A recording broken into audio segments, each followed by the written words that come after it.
them do I have? So I just go over to my list. 1, 2, 3,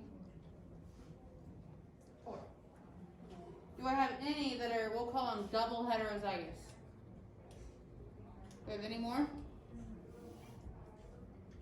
Nope, just my 4. So I do 4 out of how many boxes do I have now? 16. 16. Riley, you got this?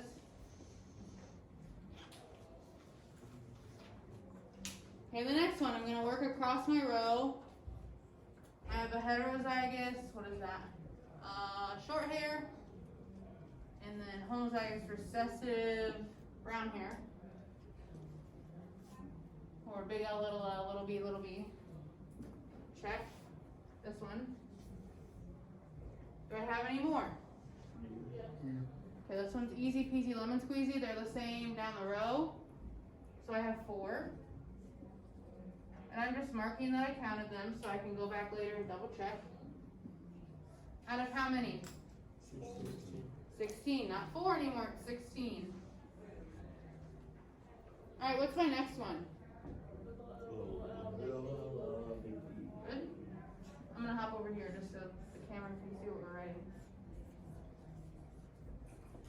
And how many of them do I have? 4 out of 16 again, because this one's down the row one. Core one, what's up? Is it always together? No. This is an easy one on purpose.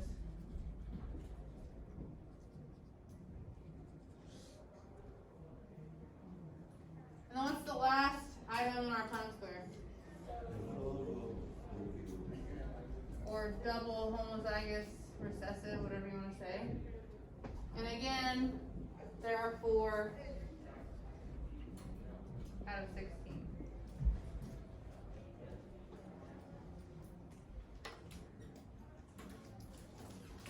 So all we did was make a list. That's all we did. How do we feel about step 5?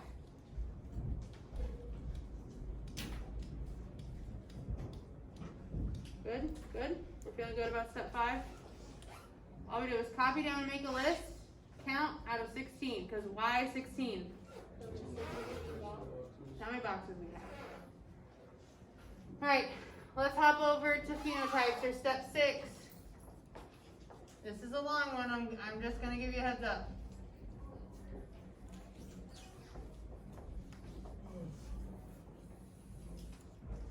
And as a reminder, I was working with some kids a couple of weeks ago, and we came up with this kind of formula when we're writing phenotypes, and I think it'll really help a lot of you. So we have 2 H words that we can pick from, hetero and homo.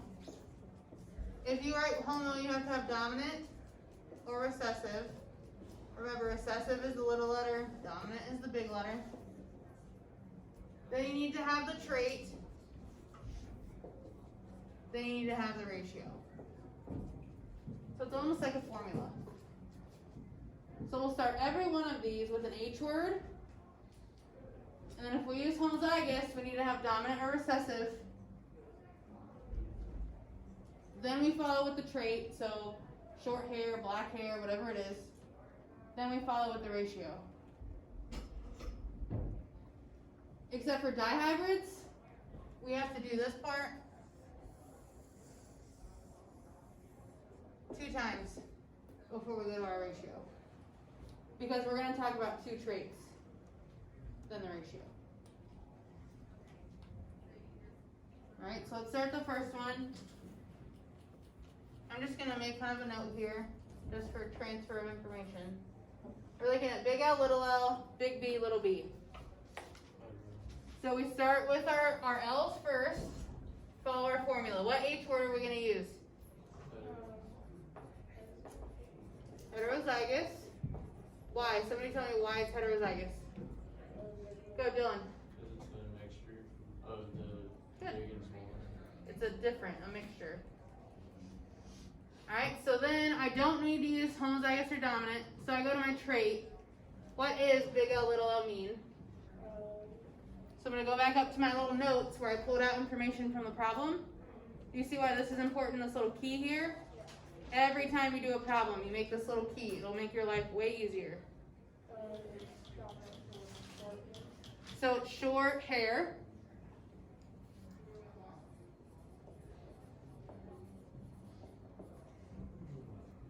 So I've done this and this. Now I need to go back to my H word for my B. For big B, little b. What is my H word?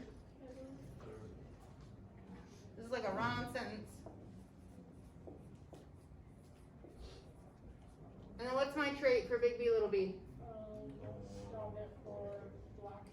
Good. So the trait is going to be black hair. We don't include dominant. And then how many are there? 4 out of 16. That's why it's easy to use this list first for your genotypes. Because you have the number already. You don't have to recount. 4 out of 16. So we come back here. Just a mental check. We did that one. What one do you want to do next?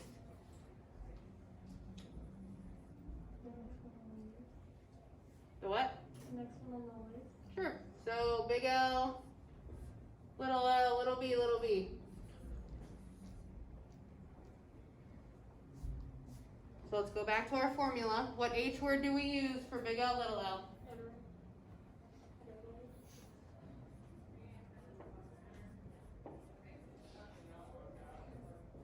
What's the trait? Short hair.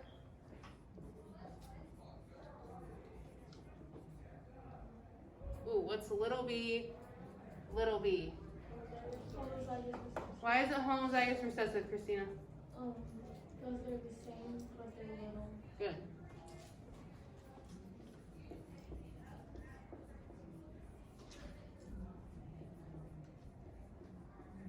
And what's the trait? Brown hair. Brown hair. I got that up here for my little key. I'm gonna have to stretch here, y'all. And what is the ratio? 4 out of 16. I just got that right here for my list. While I'm there, I'm gonna check it. 4 out of 16. All right, you do the last two and we'll check them together.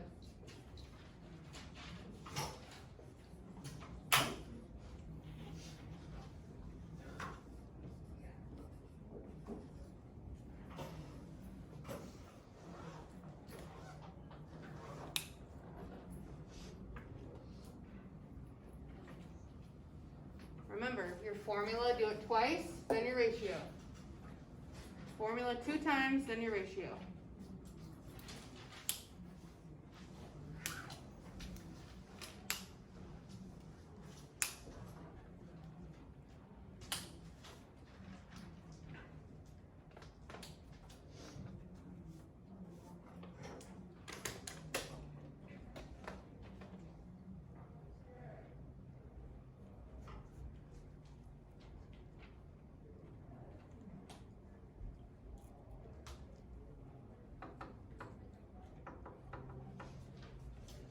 Give me a thumb when you're ready.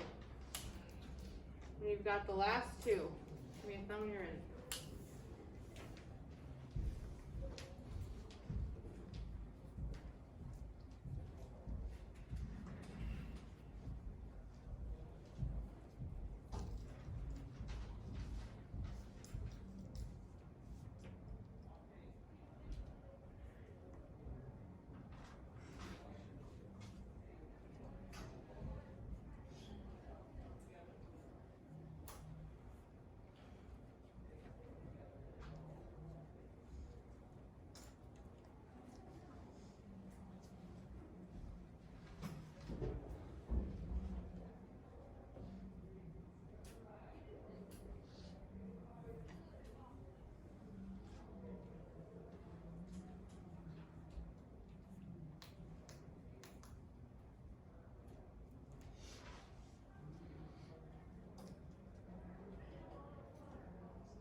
And Dom too? Yep. And Cody Craig. Oh my god. I don't even know if I can like you people anymore. Like you sit outside. I don't care. I can live with that. Alright. So, somebody be my guide. Who wants to be my guide? I'm gonna write whatever you say. Kaylin, be my guide. Here we go. You gotta talk loud, because you're way in the back and I'm deaf. And they're like making margaritas on the ceiling again. I don't know what's going on there. Alright, tell me what you write. Louder. Yeah. I heard homo, and that's all I heard. Recessive. What's next? Long hair.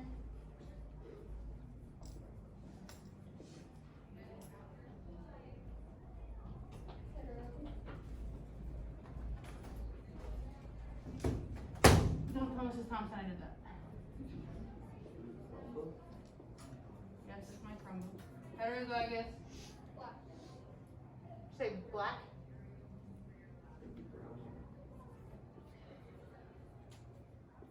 Why do you think it's brown hair Because, and not black? because brown hair is recessive. But look at your trait, big B, little b. So it would be, your big B's the one that you're, Oh, I think Did we do the picture where I did the Q and then the two Q's stacked on top of each other? I never used Did we do that in this period? not yesterday, I don't think. Okay, so a quick, it's alright. A quick little, just when I was actually like learning this for the first time in high school, our teacher talked about like if there was a person standing over here and there was a big dominant Q, even if heterozygous is there, can this person see the recessive trait? No. That's why you still see the dominant characteristic. The black hair, whatever it is. But if we stack two Q's on top of each other, two little Q's, is this guy able to see the recessive trait now? Yeah, you have to have two littles to be homozygous recessive for that recessive trait to be seen. Does that make sense, Dylan? Yeah. Okay. So let's rock and roll. Keep going. Kaylin, heterozygous black hair, what? 4 out of 16. Does everybody agree? Yeah. Everybody agree? Alright, give Kaylin the next round. That was nice. Alright, somebody else. Be my pen. Christina, go. Be fast, because I'm squatting and very pregnant. Homozygous recessive long hair.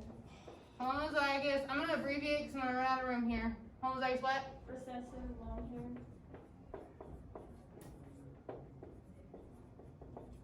Homozygous recessive brown hair.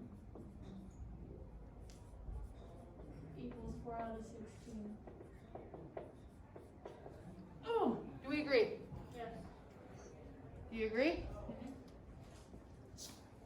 Give Christina a round of applause. That was beautiful. Beautiful work. And take a deep breath because now we're done with the first problem. We're done with the first problem. Woo! I'm sweating a little bit. I think it's 2 days. So, it did take us 2 days. But really, I mean, only like 35-ish minutes. So, again, the board's getting kind of messy because we've been leaving stuff up every period. But remember, step 1, if it helps you use your colors, use your colors. If you're good without them or you think you're good without them, I'm not going to make you, Mrs. Blake isn't going to make you, unless, listen to me, there's a caveat, listen to me. If you can't get it together enough to solve a problem, we're going to make you use colors, alright? Because it does help. But if you're okay without it, I'm okay without you doing it. Cool? Step 2, remember, excuse me, pork chop, there's 2 different ways. You can foil, or you can do the click and drag or the Hess method, whatever you want to call it. Somebody called it the associative property the other day. Whatever you want to do. I think it's actually the distributive. Yeah. Anyway, you pick whatever way you want to do it. Step 3, you're going to take these letters or the parent combinations and put them on the top and the side. Does it matter who goes on top or side? No. Good. Does this make you uncomfortable? Yes. But is it okay? Yes. When is it not okay? Whatever we're doing there. When we're filling in our offspring. Somebody tell me what's important about filling in our offspring. What do we do first? Somebody tell me. What's important when we're filling in this? Our offspring. Hit me, Dylan. You gotta get the genotypes. You have to do the genotypes, yes, but what about the genotypes? There's two things I want you to keep in mind. Like, one of them's dominant or recessive. Okay, what comes first, dominant or recessive? Dominant. Dominant always comes first. Okay, even when it's weird up here, it makes you feel uncomfortable. Dominant comes first. What else needs to come first in the whole thing? Lily, tell me. You have to pick which one you want to go first, and that's the same for each one. Right, we have to pick L or B. What's gonna go first? And we pick that over here pretty much with mom and dad at the beginning of the problem. It doesn't matter which way you go as long as it's the same all the way through. So we put L's first. L's go first, capital then lowercase, then B's, capital then lowercase. Corin. So like I'm fine with all this until I get to To step 6. and then yeah, I don't get Okay, then I want you to see me just a hot sec. Or remember that. Step 5, we're just making our grocery list, our inventory, and we're counting. Take a pencil, it's easier in case you mess up. Put a dot, a star, whatever helps you sleep at night. To make sure that you know what you've counted already. Because at the end, what should these 4 numbers equal? 16. If I had 4, 4, 4, and 5, I got something weird going on. Okay? Now phenotypes. All we're doing is taking this list and turning it into words. And you use this formula here. So Corwin, does hetero homo confuse you? Does dominant recessive confuse you? Dominant is big. Well, I mean, not really. I just like it just once I get to like Just like filling it out, writing it out. Like just a lot to write. I just don't know like what to write. You were on letters. So like this part. I get like the homozygous and heterozygous. I just like I think you might Finding see. out the Well, truth. you're confusing yourself. Corin, you don't know how to write it down. You teach I don't know kids what to write down once I get deep. to that part. So is I it, get that the homozygous is when they're the same, and heterozygous is when they're different, and the dominant is with the big and recessive those two little ones. I just So is it the trait part that confuses you, like brown eyes, blue eyes? That all comes back to right here. And we get that from the problem using heterozygous and homozygous. Here. So I think if you can write this down and use this, you should be good. I just want you to practice, because I think you got it, you're just not confident in yourself. I think you got it. Okay? I'll have a key set out for the practice problems we start doing tomorrow, because we're going to try and get one more done today. Try. I'll have a key set out so you can come up and check it whenever you need to. Or come ask Mrs. Blake or I. Okay? Any other questions? Whoo, buddy. Here we go. Alright, we're going to partner up. I'm going to show you another problem. And I want you guys to work it out start to finish. And I'm going to put it on something. I'll put it on something. So here we go. Because I have to write all this down. Groups of 4, you're just going to work together. So Dylan and Halen, Dylan and Riley. Corwin and Faith, I want you to work together. Let's do Julia and Lily, I want you to work together. I don't care what desk. Pick one. Kyler and Kylie. Michaela and Savannah. Christina and Gavin. And in that back row, you're just going to work as a group of 3. Okay? Everybody know who their partner is? Are you ready to cry?